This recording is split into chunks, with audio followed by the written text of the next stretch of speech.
La simplicité est une vertu chrétienne nécessaire qui nous rappelle que les choses les plus importantes de la vie ne sont pas matérielles, mais spirituelles. En suivant les paroles de Jésus, c'est le spirituel qui peut nous donner le matériel dans la sérénité. En vivant simplement, nous pouvons nous concentrer sur l'amour de Dieu et l'amour pour les autres, sans être distraits par les possessions terrestres qui sont importantes, bien sûr, mais secondaires. Bonjour à toi, ici Fadler Célestin, je suis passionné de Christ, également je suis coach spécialiste en leadership. Aujourd'hui dans cette méditation, nous allons voir le sujet suivant, les clés pour sortir de notre tendance à compliquer les choses. Nous vivons dans un monde où tout va vite, le stress est partout, mais ici nous allons réfléchir, nous allons méditer sur le principe de base pour une vie chrétienne simple et victorieuse au quotidien. Même si il y a tout ce tumulte autour de nous. Si nous avons tendance à compliquer notre vie, la vie chrétienne, quant à elle, est simple. Et nous allons nous baser sur ce verset, Zacharie 4, verset 6. Ce n'est ni par la puissance, ni par la force, mais par mon esprit, dit l'Éternel des armées. Quand Dieu a donné cette parole, c'était à une époque où l'Esprit n'était pas encore habité dans les serviteurs de Dieu. Bien sûr, il était avec eux. C'est ce qui leur permettait de recevoir la parole de Dieu et d'accomplir les missions que Dieu les avait confiées. Mais aujourd'hui, nous avons le privilège qu'en tant que chrétiens, par la grâce que Dieu nous a faite au travers de l'œuvre de Jésus-Christ sur la croix et sa résurrection. Jésus a dit dans Jean 15, verset 5, « Sans moi, vous ne pouvez rien faire. » Comprenons que la complexité que nous pouvons ressentir dans notre quotidien, liée à la peur, le stress, l'hypercontrôle, etc., nous ne nous revêtons pas toujours du nouvel homme que nous sommes pour agir, mais du vieil homme. Conséquence, notre vie devient compliquée. Alors, quelles sont les raisons pour lesquelles nous nous compliquons la vie? Nous pouvons dire que nous sommes humains. C'est vrai, mais voyons plus loin. C'est très simple. Pourquoi nous cherchons à faire en essayant par notre propre force, sachant que l'homme naturel sait compliquer les choses, mais ne réalise pas toujours grand-chose. Mais l'homme nouveau, qui a l'esprit en lui, peut agir par la puissance que Dieu peut mettre en lui au travers de son esprit. Essayer de faire par soi-même, toujours par soi-même, ne peut que contribuer dans l'échec de vivre une vie chrétienne victorieuse. Et malheureusement, les conséquences sont d'autant plus négatives pour soi comme pour les autres. Tes peurs feront peur aux autres, ce qui va aussi bloquer tes prières. Tes angoisses angoisseront les autres. Ton manque de confiance va amener aussi la panique chez les autres, etc. Pourtant, nous sommes supposés être lumière du monde. Si nous, les hommes, nous compliquons la vie, l'évangile est simple. Voici les clés pour une vie chrétienne victorieuse. Pour avoir cette simplicité de vie et ne plus avoir à prier sans exaucement, voici ce que tu dois connaître et appliquer maintenant. Il y a 3 éléments que moi j'appelle les clés d'une vie chrétienne abondante. C'est la clé de la sagesse, la clé de l'intelligence et la clé de la connaissance. Si Dieu dit « Mon peuple meurt par faute de connaissance », comprenez bien qu'il n'y a rien d'insultant. Et nous devons plutôt prendre conscience et changer. Regardons bien le sens de ces 3 mots. Sagesse du grec est traduit par phronesis, qui signifie compréhension dans le sens de la connaissance et le saint amour de Dieu. La sagesse amène à la notion d'habilité, de discernement, d'adresse et de dextérité. Voyons le mot intelligence. En grec, neuroma, qui implique avec l'esprit la perception mentale. Donc l'intelligence avec l'esprit et la perception mentale. Voyons maintenant pour le mot connaissance, gnosis, qui veut dire science des choses et savoir. La connaissance passe donc par l'apprentissage. Et enfin, pour bien apprendre, il faut un bon professeur. Comprenez bien que le meilleur professeur est loin d'être nous-mêmes, mais c'est Dieu au travers de l'œuvre de Jésus-Christ à la croix. Sagesse, intelligence et connaissance, c'est ce qui va nous amener à la simplicité de la relation que nous devons avoir, que nous avons besoin d'avoir avec Dieu. Déjà ici, nous voyons une solution simple, claire et efficace. Mais qu'est-ce qui nous manque pour avoir cette sagesse, cette connaissance, cette intelligence? Je ne parle pas de la sagesse que nous pouvons avoir en tant qu'humains, l'homme naturel, l'intelligence que nous pouvons accumuler avec les études, les formations, etc. Ici, nous parlons de quelque chose de surnaturel. Et c'est ce que nous avons besoin au quotidien. Comment obtenir ces éléments? Et il en faut la révélation. Quand Dieu m'a appelé au ministère, il m'avait fait une révélation. Comprends bien que toute révélation divine se base toujours sur la parole divine de Dieu. Voici la révélation que Dieu m'avait faite. C'était dans Proverbe 9, verset 10, qui dit « La crainte de l'Éternel, c'est le commencement de la sagesse, et la science des saints, c'est l'intelligence. » À une époque, je priais Dieu, je demandais à Dieu, « Seigneur, mais donne-moi de la sagesse, de la connaissance, de l'intelligence pour comprendre ta parole et pour avoir une meilleure relation avec toi et une meilleure relation aussi avec les autres. » Et j'avais reçu cette parole-là. Moi-même qui te parle, a commis beaucoup d'erreurs. Parce que malgré cette révélation, il m'a fallu du temps pour avancer, d'arrêter de compliquer ma vie en voulant faire par mes propres forces. Parce que faire par tes propres forces, ça ne marche jamais et ça ne marchera jamais, jamais. Dans ce verset, Dieu m'a vraiment fait toutes les provisions nécessaires pour ma vie chrétienne victorieuse. Mais j'étais entêté pendant longtemps. Parce que j'avais aussi l'intelligence humaine qui voulait parfois faire les choses tout seul. Mais Dieu est bon, il fait grâce. Et donc, dans cette révélation, qu'est-ce que j'ai eu pour ma vie? L'obtention de la sagesse par la crainte de Dieu, l'obéissance. La connaissance par la science de Dieu, sa parole, en m'appliquant dans sa parole. Et l'intelligence dans l'application et l'apprentissage de sa science, qui est sa parole, mais pas par mes propres forces, mais par son esprit qui habite en moi. Quelque temps plus tard, voici comment il m'a réitéré cette révélation pour que je puisse la comprendre. Dieu est le maître de la reformulation. Et c'est ce qui est bon encore chez Dieu parce que il sait que parfois ça peut être dur et il va réitérer, il va reformuler pour qu'on puisse comprendre. Et tu sais, quand Dieu te donne sa révélation pour toi-même, si tu ne le comprends pas tout de suite, il va toujours faire en sorte de le reprendre, de le reformuler par n'importe quel moyen. Donc il est souverain, il trouvera son moyen pour le faire. Voici comment sa reformulation m'est venue. Par le biais d'une parole de connaissance de mon grand-père qui n'est plus de ce monde, qui avait obtenu cette parole de connaissance pour moi et qui me disait « Fadler, Dieu te dit, lis ta Bible et prie, car c'est moi qui fais pour toi. » Et ça revient encore à cette parole. La crainte de l'Éternel, c'est le commencement de la sagesse, c'est la science des saints, c'est l'intelligence et tout se passe en Dieu.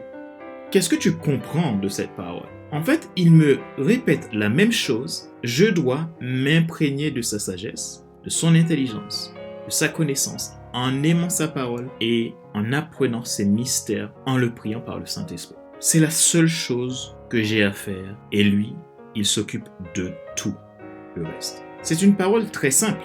Si on te dit de marcher, tu marches, n'est-ce pas? C'est simple. Mais si on te dit de marcher et tu cours, il se passe quelque chose là. Tu n'as pas fait ce qu'on te dit. Ou si on te dit de courir, tu marches, il se passe aussi quelque chose. Tu n'as pas fait ce qu'on te dit.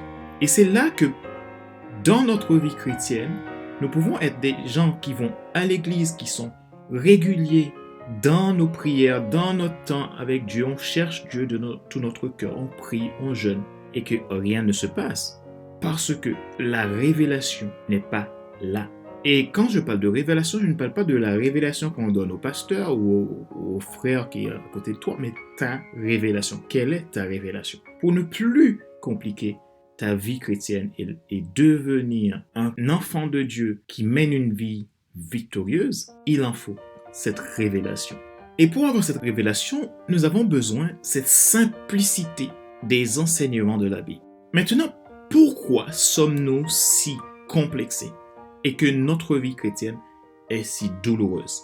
Le problème est que beaucoup de nous servent le Seigneur et nous n'avons aucune révélation de qui il est vraiment. Nous nous faisons notre propre image. On lutte beaucoup pour avoir la sagesse divine, l'intelligence divine, la connaissance divine. Ce n'est pas avec l'esprit naturel du vieil homme qu'on l'aura, mais avec l'esprit divin qui revêt le nouvel homme que nous sommes devenus. Et ça, nous avons besoin de prendre conscience. Cela n'arrivera pas si nous n'avons pas la révélation de l'œuvre de la croix pour nous-mêmes. Nous le répétons, nous le chantons à l'église, mais vivons-nous vraiment, comprenons-nous vraiment l'œuvre de la croix pour notre propre personne?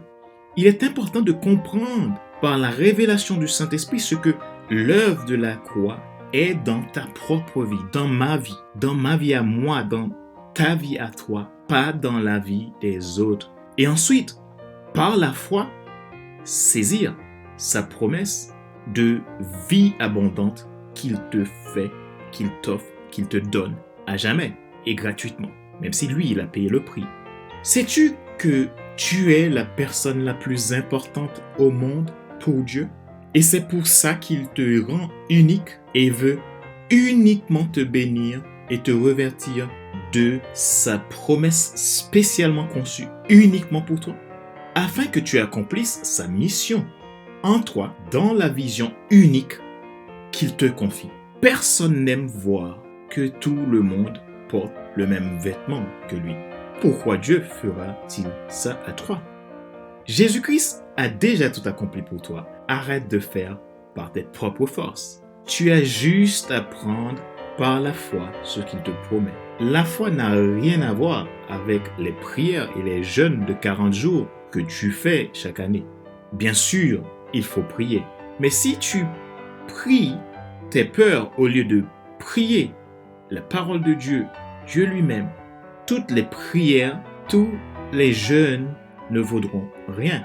Alors, si tu vois que c'est compliqué, arrête-toi, cherche la révélation du Seigneur pour ta vie, dans ta vie. Il est là parce qu'il a lui-même donné une révélation à chacun de ses enfants. Maintenant, est-ce que chaque enfant a bien compris la révélation? Et cette révélation doit être ta révélation, pas la révélation d'une manière générale, mais ma révélation. La foi n'a rien à voir avec la sanctification que tu mènes. Bien sûr, il faut vivre dans la sanctification, sans laquelle nul ne verra le Seigneur.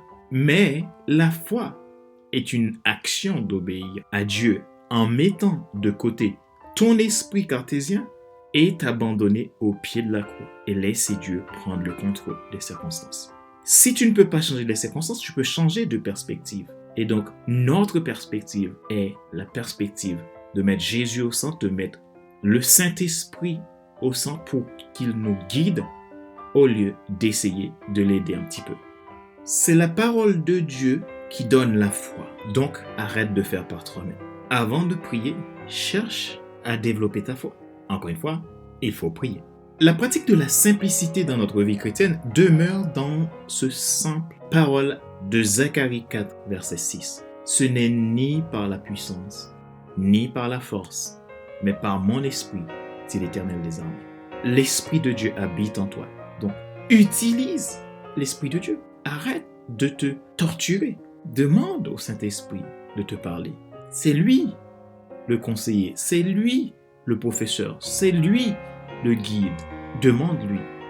Si tu vois que ça ne marche pas, malgré tous les efforts que tu fais, tu participes dans toutes les activités de l'Église, tu te donnes à fond dans l'œuvre de Dieu, tu fais du bien aux autres, mais il ne se passe rien. Quelle est la révélation? La foi vient de ce qu'on entend. Ce qu'on entend vient de la parole de Dieu. Si Dieu ne me parle pas dans un langage que je comprends, je ne peux pas comprendre. Parce que chaque enfant dans une famille est différent. C'est la raison pour laquelle que lui, il va te parler à la manière dont tu vas pouvoir le comprendre. Il est là pour toi. Ce n'est pas la peine de faire un jeûne pour ça. Il suffit d'appliquer la parole de Dieu. La vie est simple. Dieu la rend simple pour toi, mon frère, ma soeur. Même si dans la réalité, tu as l'impression que tout est contre toi, n'oublie pas que la réalité nous amène à des faits qui nous montrent que c'est impossible, mais que la foi nous montre que le possible est dans l'impossible. Si tu regardes les faits et que tu essayes par toi-même d'agir, toujours d'agir et d'agir et d'agir encore par toi-même, par ton côté naturel, tu verras toutes les impossibilités. Mais si tu laisses l'Esprit te guider, Dieu venir à toi, si tu le laisses faire, si tu lâches prise, eh bien tu verras la différence. Ce n'est pas la vie chrétienne qui est compliquée, c'est plutôt nous qui le sommes, parce que nous avons plus tendance à regarder à ce qu'on voit. Dieu, dans son amour, a rendu ce qui était compliqué pour nous simple, comme la loi, par exemple, que Jésus a accompli à la croix. Il a guéri nos maladies par ses meurtrissures. Il nous donne de l'abondance. Demeure béni, mon frère et ma soeur. Aujourd'hui, rapproche-toi de Dieu. Abandonne tes fardeaux. Demande au Saint-Esprit qui est en toi de te révéler les choses cachées. Cherche son royaume et sa justice. Tu as tout en toi pour sortir de ta situation aujourd'hui même. Recherche la révélation pour ta vie. Arrête de patauger. Fais un stop pour remettre les pendules à l'heure. Le Seigneur Jésus a tout vaincu pour toi, pour te donner la victoire. Prions ensemble. Seigneur Jésus, merci parce que tu m'as revêtu de l'homme nouveau. Le vieil homme est mort et voici c'est le nouvel homme qui demeure aujourd'hui, revêtu du Saint-Esprit. Tu m'as rendu libre et je te remercie. Nous n'avons aucune condamnation. Fais-moi, je te prie, prendre conscience de ça et que ma vie chrétienne est une vie victorieuse, simple et joyeuse. Et que malgré les défis, je suis vainqueur. Que je m'applique à ta sagesse, que je saisisse ton intelligence et que j'exprime et que j'expérimente ta connaissance. Seigneur, aide-moi par le Saint-Esprit à saisir ta révélation pour ma vie.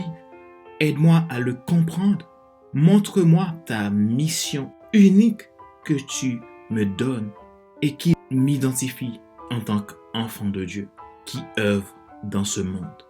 Clarifie pour moi ta vision pour ma vie. Je me lève comme tu me le demandes en tant qu'un homme nouveau pour faire avancer ton royaume dans le nom de Jésus. Amen. Merci d'avoir écouté cette méditation. Je prie que le Seigneur puisse te bénir, puisse t'apporter des provisions au travers de ces paroles. Et je te dis à bientôt pour une prochaine méditation. C'était Fadler, ton serviteur, passionné de Christ et qui aime voir des hommes et des femmes déployer leur plein potentiel, décupler leur impact pour la gloire de Dieu. Ma joie est dans ta réussite et je te dis à bientôt.